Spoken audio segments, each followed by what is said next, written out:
Hi welcome back to Sanaloka Kannada vlogs. Friends, ಇವತ್ತು ಗಣೇಶ ಹಬ್ಬ. ಗಣೇಶನಿಗೆ ನಾನು ನೈವೇದ್ಯಕ್ಕೆ ಇಡಲಿಕ್ಕೆ ಅಂತ ಇಲ್ಲಿ ಶೇಂಗಾ ಲಡ್ಡುನ ಮಾಡ್ಕೋತಾ ಇದ್ದೀನಿ. ಶೇಂಗಾ ಲಡ್ಡು ಮಾಡಲಿಕ್ಕೆ ನಮಗೆ 4 ಪದಾರ್ಥಗಳು ಬೇಕಾಗುತ್ತೆ. ಕಡಲೆ ಬೀಜ, ತುಪ್ಪ, ಏಲಕ್ಕಿ ಮತ್ತು ಬೆಲ್ಲ. ನಾನು ಕಡಲೆ ಬೀಜನ ಇಲ್ಲೇ ಪ್ಯಾನ್ಗೆ ಹಾಕ್ಬಿಟ್ಟು ಲೋ ಫ್ಲೇಮಲ್ಲಿ ಚೆನ್ನಾಗಿ ಹದವಾಗಿ ಫ್ರೈ ಮಾಡಿಕೊಂಡೆ.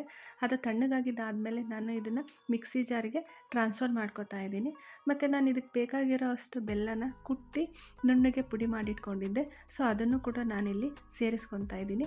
ಮತ್ತು ಇದಕ್ಕೆ 2 ಏಲಕ್ಕಿನೂ ಕೂಡ ಸೇರಿಸ್ಕೊತಾ ಇದ್ದೀನಿ. ಸೇರಿಸ್ಕೊಂಡು ನಾನು ನೈಸಿಗೆ ಪೌಡರ್ ಮಾಡಿಕೊಂಡು ಒಂದು ಪ್ಲೇಟಿಗೆ ಇದನ್ನು ಟ್ರಾನ್ಸ್ಫರ್ ಮಾಡ್ಕೋತಾ ಇದ್ದೀನಿ. ಕಡಲೆ ಬೀಜದಲ್ಲಿರೋ ಎಣ್ಣೆ ಅಂಶ ಚೆನ್ನಾಗಿ ಬಿಟ್ಕೊಂಡಿರುತ್ತೆ. ಸೊ ನಮಗೆ ಉಂಡೆ ಕಟ್ಟಲಿಕ್ಕೂ ಕೂಡ ಇದು ಈಸಿಯಾಗಿ ಬರುತ್ತೆ. ಕೈಗೆ ಸ್ವಲ್ಪ ತುಪ್ಪ ಸವರ್ಕೊಂಡು ಹೀಗೆ ಪುಟ್ಟದಾಗಿ ಲಡ್ಡುಗಳ್ನ ಕಟ್ಕೊಂಬಿಟ್ರೆ, ಚಿಕ್ಕ ಚಿಕ್ಕದು ಉಂಡೆಗಳ್ನ ಕಟ್ಕೊಂಬಿಟ್ರೆ, ಯಾವುದಾದ್ರೂ ಫಂಕ್ಷನ್ಸ್ಗೆ, ಹಬ್ಬಗಳಿಗೆ ಕ್ವಿಕ್ಕಾಗಿ ನಮಗೆ ಏನಾದರೂ ಸ್ವೀಟ್ಸ್ ಬೇಕು ಅಂದರೆ ಈ ಥರ ಶೇಂಗಾ ಲಡ್ಡು ಬೇಗ ರೆಡಿಯಾಗುತ್ತೆ. ಟೇಸ್ಟು ಕೂಡ ತುಂಬ ಚೆನ್ನಾಗಿರುತ್ತೆ. ಹೆಲ್ತ್ಗೂ ಕೂಡ ತುಂಬ ಒಳ್ಳೆಯದು. ಬ್ಲಡ್ ಕೂಡ ಇಂಪ್ರೂವ್ ಆಗುತ್ತೆ ಇದನ್ನು ತಿನ್ನೋದ್ರಿಂದ. ನೆಕ್ಸ್ಟು ನಾನಿಲ್ಲಿ ಗಣೇಶನಿಗೆ ನೈವೇದ್ಯಕ್ಕೆ ಇಡಲಿಕ್ಕೆ ಅಂತ ಸಬ್ಬಕ್ಕಿ ಪಾಯಸ ಮಾಡ್ಕೋತಾ ಇದ್ದೀನಿ.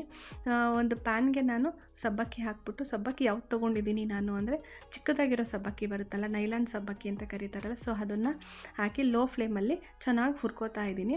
ಇದು ಕಲರ್ ಚೇಂಜ್ ಆಗಬೇಕು ಮತ್ತು ಸ್ವಲ್ಪ ದಪ್ಪ ಆಗಬೇಕು ಸಬ್ಬಕ್ಕಿ, ಅಲ್ಲಿವರೆಗೂ ಚೆನ್ನಾಗಿ ಹುರ್ಕೊಂಡಿದ್ದಾದಮೇಲೆ ನಾನು ಇದಕ್ಕೆ ಒಂದು 1/4 ಕಪ್ಪು ತೊಗೊಂಡಿದ್ದೆ ನಾನು ಸಬ್ಬಕ್ಕಿನ.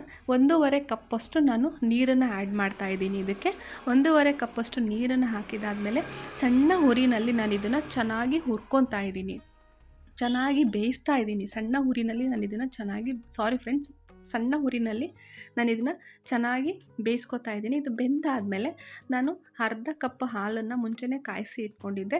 ಸೊ ಕಾದು ತಣ್ಣಗಾಗಿರೋ ಹಾಲನ್ನು ಇದಕ್ಕೆ ಮಿಕ್ಸ್ ಮಾಡ್ತಾ ಇದ್ದೀನಿ. ಚೆನ್ನಾಗಿ ಮಿಕ್ಸ್ ಮಾಡ್ಕೊಂಬಿಟ್ಟು ನೆಕ್ಸ್ಟ್ ಇದಕ್ಕೆ ಬೇಕಾಗಿರೋಷ್ಟು, ನಿಮಗೆ ಸ್ವೀಟ್ ಎಷ್ಟು ಬೇಕು ನೋಡಿಕೊಂಡು ಅದಷ್ಟನ್ನು ಸ್ವೀಟನ್ನು ಕೂಡ, ಸಕ್ಕರೆನೂ ಕೂಡ ಇದಕ್ಕೆ ಆ್ಯಡ್ ಮಾಡಿ. ಅದಾದಮೇಲೆ ನಾನಿಲ್ಲಿ 2 ಸ್ಪೂನು ಬಾದಾಮ್ ಪೌಡರ್ನು ಕೂಡ ನಾನು ಇದನ್ನು ಆ್ಯಡ್ ಮಾಡ್ತಾಯಿದ್ದೀನಿ. ಬಾದಾಮ್ ಪೌಡರ್ ಹಾಕಿಬಿಟ್ಟು ಚೆನ್ನಾಗಿ ಮಿಕ್ಸ್ ಮಾಡ್ತಾಯಿದ್ದೀನಿ. ಬಾದಾಮ್ ಪೌಡರ್ ಹಾಕೋದ್ರಿಂದ ಪಾಯಸ ಸ್ವಲ್ಪ ತಿಕ್ನೆಸ್ಸು ಕೂಡ ಬರುತ್ತೆ ಮತ್ತು ತಿನ್ನೋವಾಗ ನಮಗೆ ಬಾದಾಮ್ ಫ್ಲೇವರ್ ಕೂಡ ಸಿಗ್ತಾ ಇರುತ್ತೆ ಬಾಯಿಗೆ. ಅದಾದಮೇಲೆ ದ್ರಾಕ್ಷಿ ಗೋಡಂಬಿನ ನಾನು ತುಪ್ಪದಲ್ಲಿ ಹುರಿದಿಟ್ಕೊಂಡಿದ್ದೆ. ಸೊ ಅದನ್ನು ಕೂಡ ಇದಕ್ಕೆ ಆ್ಯಡ್ ಮಾಡಿದೆ. ಸೊ ಈಗ ನೈವೇದ್ಯಕ್ಕೆ ಬೇಕಾಗಿರೋ ಅಂಥ ಸಬ್ಬಕ್ಕಿ ಪಾಯಸನೂ ಕೂಡ ರೆಡಿ ಆಯಿತು. ಸೊ ಪೂಜೆಗೆ ಇಲ್ಲೆಲ್ಲ ರೆಡಿ ಮಾಡ್ಕೊಂಡಿದ್ದೆ. ನಾನು ಮತ್ತು ಸಾನು ಇಬ್ಬರು ಸೇರ್ಕೊಂಡ್ಬಿಟ್ಟು ಇಲ್ಲಿ ನಮ್ಮ ಮನೆಯ ಗಣೇಶ ಹಬ್ಬದ ಪೂಜೆನ ಕೂಡ ನಾವು ಮಾಡ್ತಾಯಿದ್ದೀವಿ. ನಾನು ಪೂಜೆ ಮಾಡಿದ್ದಾದಮೇಲೆ ಸಾನು ಕೂಡ ನಾನು ಮಾಡ್ತೀನಿ ಮಮ್ಮಿ ಪೂಜೆನ ಅಂತ ಹೇಳಿ ಅವಳು ಕೂಡ ನಮ್ಮನೆ ಪೂಜೆನ ಕೂಡ, ಅವಳು ನಮ್ಮನೆ ದೇವರಿಗೆ ಪೂಜೆನ ಕೂಡ ಅವಳು ಕೂಡ ಮಾಡಿದ್ಲು. ನೋಡಿ, ಅವಳು ಕೂಡ ಪೂಜೆ ಮಾಡ್ತಾ ಇದ್ದಾಳೆ. ನಾನು ಪೂಜೆ ಮಾಡ್ತೀನಿ ಮಮ್ಮಿ ಅಂತ ಹೇಳಿ. ಮಕ್ಕಳಲ್ವಾ, ಅವ್ರಿಗೂ ಆಸೆ ಇರುತ್ತಲ್ವ. ಸೊ ಹಾಗಾಗಿ ಅವಳು ಕೂಡ ಪೂಜೆ ಮಾಡಲಿ ಅಂತ ನಾನು ಅವಳಿಗೆ ಪೂಜೆ ಮಾಡಲಿಕ್ಕೆ ಕೊಟ್ಟಿದ್ದೀನಿ. ಪೂಜೆ ಮಾಡಿದ್ದಾದಮೇಲೆ ನೋಡಿ, ಇಲ್ಲಿ ನಾನು ಗಣೇಶನಿಗೆ ನಮ್ಮ ಮನೆಯಲ್ಲಿರೋಂಥ ಪುಟ್ಟ ಗಣೇಶನ್ನ ನಾನು ಯಾವ ರೀತಿ ಹೂವಿನಿಂದ ಅಲಂಕಾರ ಮಾಡಿದ್ದೀನಿ ಅಂತ ತೋರಿಸ್ತಾ ಇದ್ದೀನಿ. ಸಿಂಪಲ್ಲಾಗಿ ಪೂಜೆ ಮಾಡ್ಕೊಂಡಿದ್ವಿ. ಒಂದು ತಟ್ಟೆಯಲ್ಲಿ ಒಂದು ವೀಳ್ಯದೆಲೆ ಇಟ್ಬಿಟ್ಟು ಅದಕ್ಕೆ ಅರಿಶಿನ, ಕುಂಕುಮ, ಅಕ್ಷತೆ ಹಾಕ್ಬಿಟ್ಟು ಸುತ್ತಲೂ ನಾನು ಹೂವಿನಿಂದ ಅಲಂಕಾರ ಮಾಡಿ ಅದಕ್ಕೆ ಬಾಳೆಹಣ್ಣು ಮತ್ತು ಮಾಡಿದ್ದಂಥ ಲಡ್ಡು ಮತ್ತು ಪಾಯಸನ ನೈವೇದ್ಯಕ್ಕೆ ಇಟ್ಬಿಟ್ಟು ಪೂಜೆ ಕೂಡ ಮಾಡಿಕೊಂಡೆ. ಅದಾದಮೇಲೆ ನಾನಿಲ್ಲಿ ಮಧ್ಯಾಹ್ನದ ಊಟಕ್ಕೆ ಕರಿಗಡುಬನ್ನು ಮಾಡ್ಕೋತಾ ಇದ್ದೀನಿ. ಕರಿಗಡುಬು ಮಾಡಲಿಕ್ಕೆ ನಾನಿಲ್ಲಿ ಬೇಳೆನ ಮುಂಚೆನೇ ಬೇಯಿಸ್ಕೊಂಡಿದ್ದೆ. ಸೊ ಬೇಯಿಸ್ಕೊಂಡಿದ್ದ ಬೇಳೆ ಕಟ್ಟನ್ನು ಸಪ್ರೇಟ್ ಮಾಡ್ಕೊಂಡ್ಬಿಟ್ಟು ಆ ಬೇಳೆಗೆ ಬೆಲ್ಲ ಮತ್ತು ಕಾಯಿನ ಸೇರಿಸ್ಕೊಂಡ್ಬಿಟ್ಟು ಅದನ್ನು ಚೆನ್ನಾಗಿ ಕುದಿಸ್ಕೊಂಡು ಅದು ತಣ್ಣಗಾದಮೇಲೆ ಅದನ್ನು ಮಿಕ್ಸಿ ಜಾರ್ಗೆ ಟ್ರಾನ್ಸ್ಫರ್ ಮಾಡಿಕೊಂಡು ಅದನ್ನು ಹೂರ್ಣನ ರುಬ್ಕೊಂಡಿದ್ದೀನಿ. ಈ ಕಡೆ ನಾನು ಒಬ್ಬಟ್ಟಿನ ಸಾಂಬಾರು ರೆಡಿ ಮಾಡಲಿಕ್ಕೆ ಅಂತ ರೆಡಿ ಮಾಡ್ಕೋತಾ ಇದ್ದೀನಿ.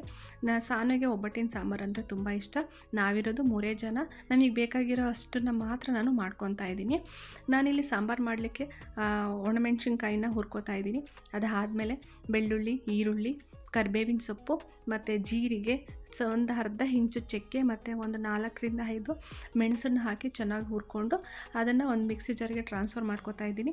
ಇದಕ್ಕೆ ಕೊತ್ತಂಬರಿ ಸೊಪ್ಪು ಕೂಡ ಹಾಕ್ತಾಯಿದ್ದೀನಿ ಮತ್ತು ಕಾಯಿನೂ ಕೂಡ ಹಾಕಿ ಮತ್ತು ನೆನೆಸಿಟ್ಕೊಂಡಿದ್ದಂಥ ಹುಣಸೆಹಣ್ಣನ್ನು ಕೂಡ ಹಾಕಿ ನಾನಿಲ್ಲಿ ಮಸಾಲೆನ ರುಬ್ಕೊತಾ ಇದ್ದೀನಿ.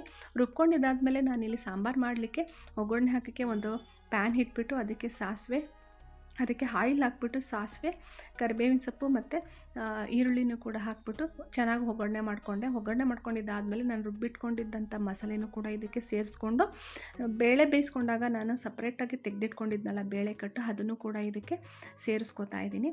ಸೇರಿಸ್ಕೊಂಡು ಚೆನ್ನಾಗಿ ಮಿಕ್ಸ್ ಮಾಡಿದ್ದಾದಮೇಲೆ ರುಚಿಗೆ ತಕ್ಕಷ್ಟು ಉಪ್ಪನ್ನು ಕೂಡ ನಾನು ಸೇರಿಸ್ಕೊತಾ ಇದ್ದೀನಿ. ಸೇರಿಸ್ಕೊಂಡು ಒಂದು 2ರಿಂದ 3 ಕುದಿ ಕುದಿಸ್ಕೊಂಬಿಟ್ರೆ ಒಬ್ಬಟ್ಟಿನ ಸಾಂಬಾರು ಕೂಡ ರೆಡಿ ಆಗುತ್ತೆ. ಹಾಗೆ ನಾನಿಲ್ಲಿ ಮಧ್ಯಾಹ್ನಕ್ಕೆ ಬೇಕಾಗಿ ಎಷ್ಟು ಬೇಕೋ ಅಷ್ಟು ಬಿಸಿ ಬಿಸಿಯಾಗಿ ಕರಿಗಡುಬನ್ನು ಕೂಡ ನಾನು ಮಾಡ್ಕೊತಾ ಇದ್ದೀನಿ.